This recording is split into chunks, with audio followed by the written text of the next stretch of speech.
All right, here we are in a Wonder twin bed. What year is this? It's 2020. 2020 Wonder twin bed. And we're installing a Victron smart shunt. And I just need one power wire. Okay, so the first thing we want to do is disconnect the negative. And this is 13 millimeter.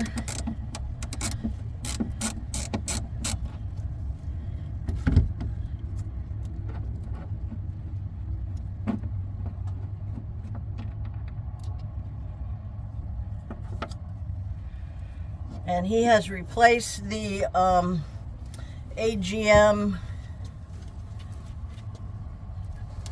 You had AGM batteries, right? The standard? No, that was wet cell battery. Oh, wet cell. Oh, wow. Yeah. Wow. Yeah. Even worse. The dreaded wet cell. I bought it used. Okay, so what we want to do. Now, I don't know if you... we are, because these are 3/8 inch cables, or terminals, we have to drill out the end of this lug.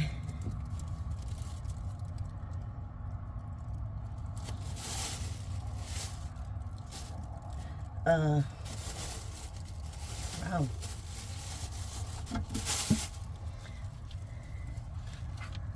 To drill out the end of this lug to 3/8 of an inch. So I just put this plastic bag down to catch the filings.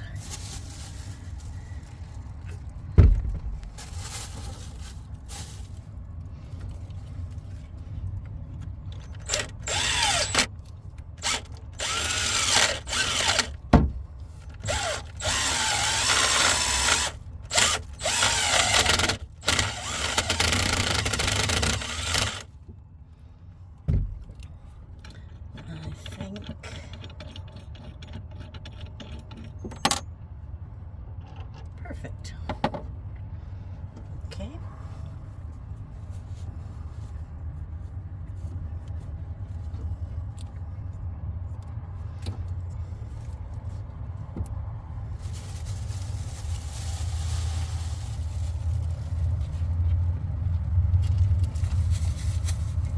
Might need it again. Yeah. Oh, okay, so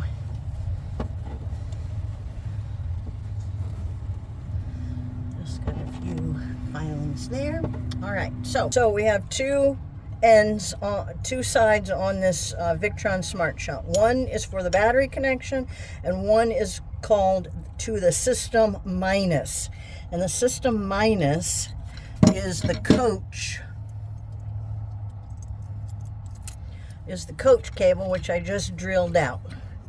So we are going to attach this coach negative to the shunt. Now, if you have any more negatives, like say you have other negatives for some reason, because you have other components, then you would also hook those negatives on here at the same time. So basically all negatives that you have hook to the system minus end. Now I'm trying to think how we want to install this. Anyway, he bought the extra cable that I recommend, which has 3/8 of an inch holes in the lugs, so it fits this. It fits this automatically. And so you hook, so this end is going to be connected to the battery. So we put it here on the battery side.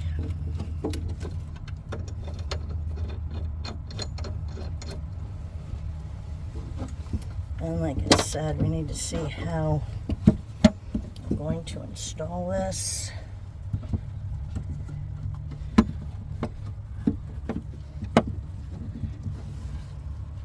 I want it to be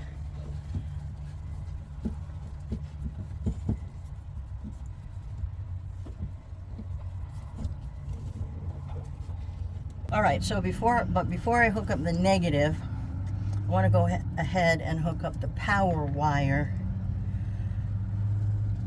to the shunt. And basically what we're going to do to keep it simple is you stick this in the V battery position.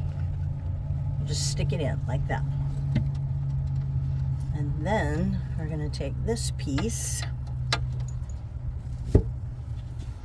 and we're going to cut a section out of it to make it like a C instead of a circle. And then I'm just going to loosen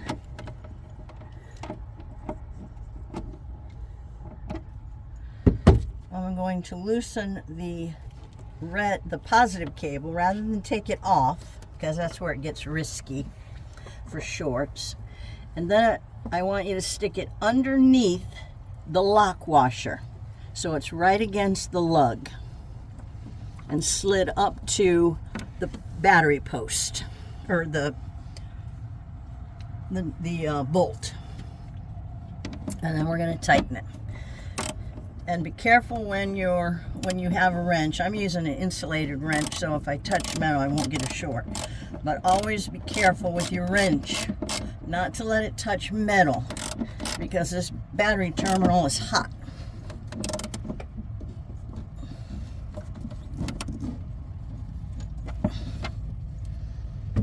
Okay. All right, so now the positive connection is made, and now we are ready to make the negative connection. But I don't have these tightened up yet. So I think I will go ahead and tighten these. Well, let me clean this wire back up.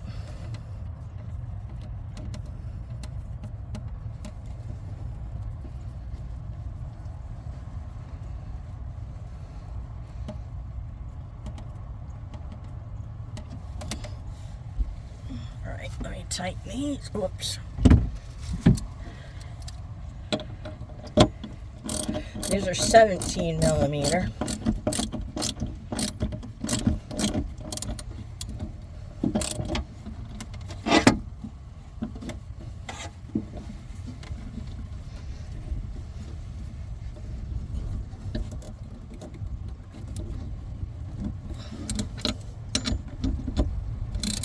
Don't let your negative cable touch that positive terminal, or you'll have a short, or you'll get a spark.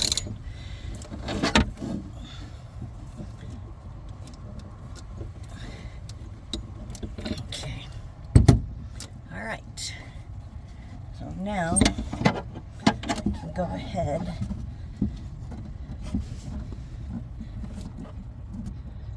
make this connection.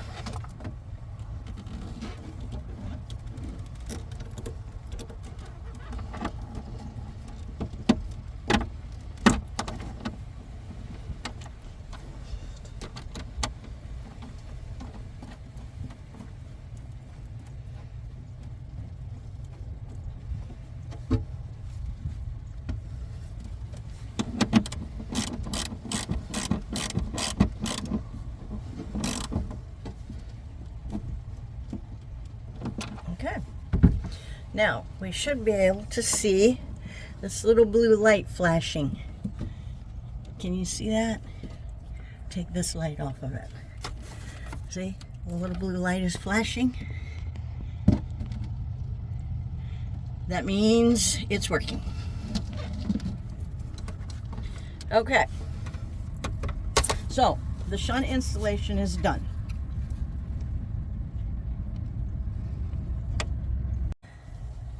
Okay, so we are just going to zip tie. Oh, these are too short.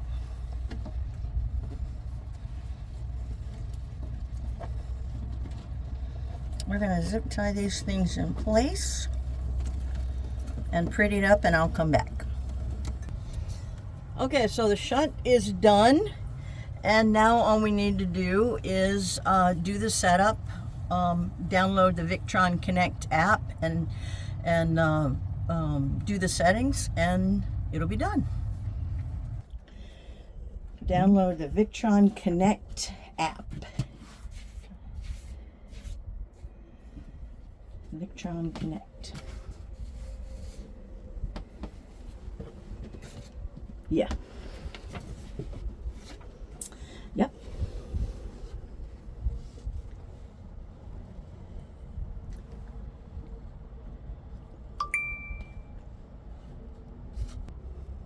All right, so he downloaded the Victron Connect app. Open it.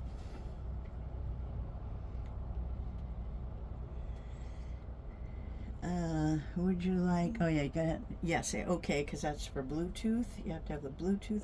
Okay, allow. Yeah, you can hit, just hit next. Oh, I guess device list. Okay. Oh, that's just, okay. Now hit the smart shunt. That's your smart shunt. It's working.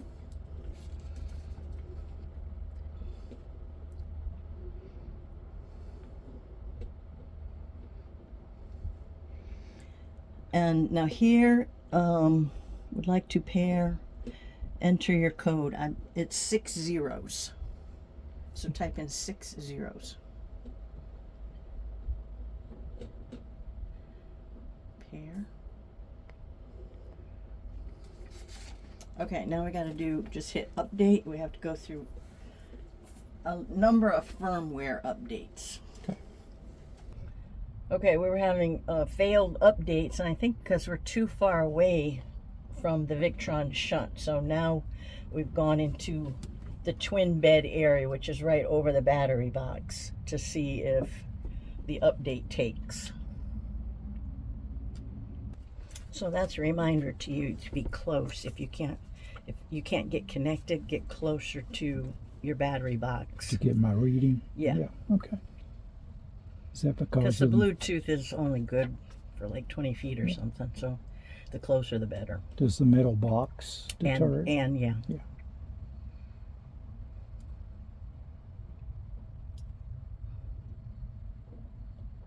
Yeah, I didn't know if we needed to mount the shunt on top of the box. No, it'll be fine. I mean, it's but you know, normally people have it in their step. Okay, it's updated. Oh, okay, good. All right, so hit continue. Continue. Okay. And then hit that again.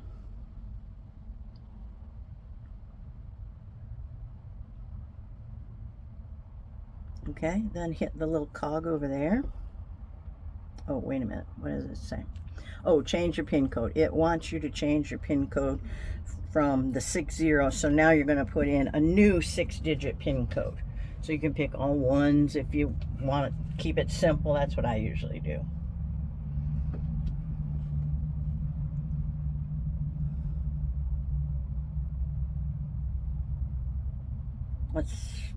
Is that 6? Yeah, okay. Yeah. All right, so then, how do you get rid of that? Whoops. Oh, you got to repeat it. Sorry. I'm looking upside down.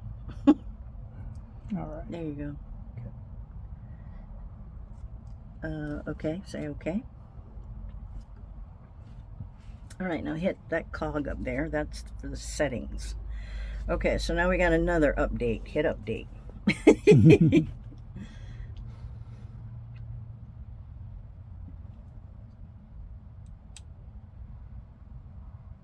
Oh, okay. This is asking you, do you want instant readout? And you say enable now. And what that's going to do is that's going to give you a little snippet of data before you even open the device on the on your initial Victron Connect screen. I'll show you that at the end. Okay. But that's a nice feature because then you don't actually have to open it up. You don't have to open the device up. You just can see like the battery voltage and stuff. Okay.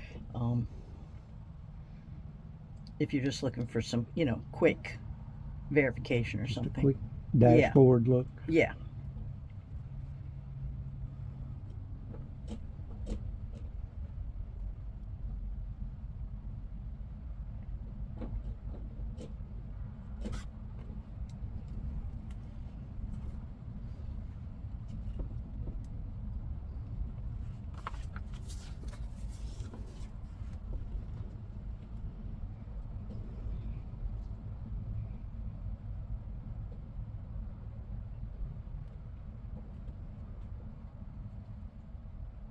This really takes as long as installing the shunt.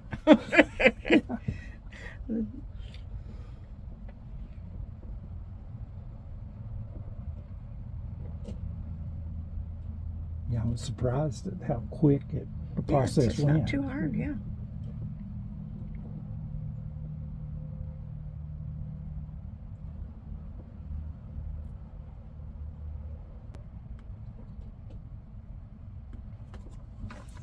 All right, continue. Okay, so, oh yeah, see how it comes up with a little bit of data? Mm-hmm. All right, so hit your shunt now.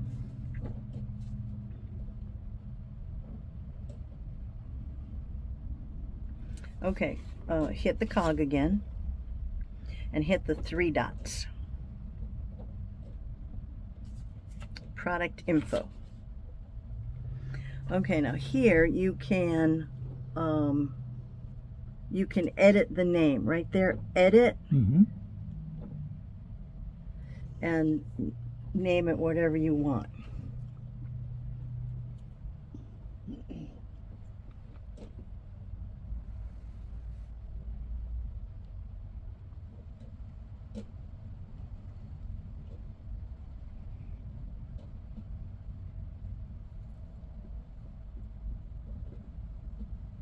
Okay, and then hit the back arrow.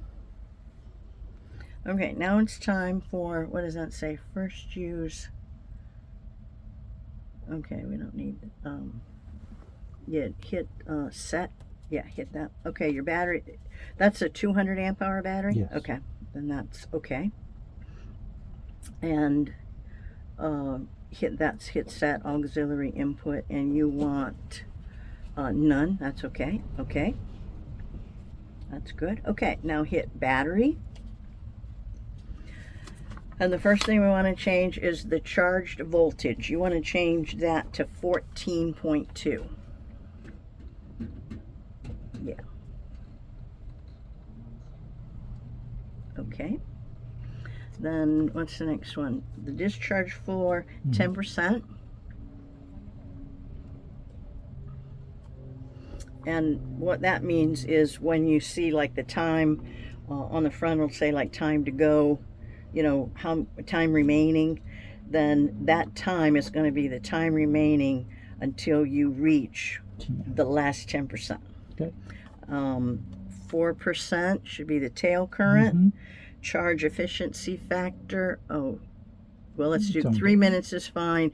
The percurt exponent should be 105.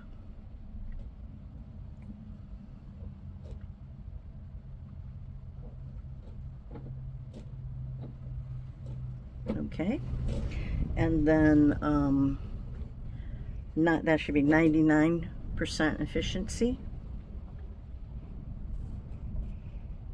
Okay. And then 0.1 and 3 minutes to go. And now if you want to wait till your batteries are fully charged, and well, I'll show you how to do that. Okay. But we'll leave it at 99.9. But when we go to the front, I'll show you how to know when your battery is actually at 100%. And then you can come to this screen and synchronize it just to make sure it does recognize when you're really at 100%. Okay. And to note, we used all the settings for a typical lithium battery like Battleborn or Dragonfly batteries. I mean, basically these are all designed the same, so the settings would be the same. So that's what we used for his Dakota batteries. So now you can go back. So now we're done. Get out of the settings, and here we are. So your voltage is reading 14. Do you have solar? Okay, so your solar's working. Now the way that and this is the time remaining, if you were actually using power, that's the time remaining that takes you down to the 10%. Okay, and so the way you know that your battery is fully charged is here at the current. When the current gets to 0 or near 0, like it is right there, that's really at 100%. And see, it says 100%. So That's probably because we're a little bit too far away. Maybe move it back. Yeah. Okay, so if we go to the cog and go to battery, now we can actually go down here and say synchronize for 100%. So now it's okay. So we're done. We're done. Very good.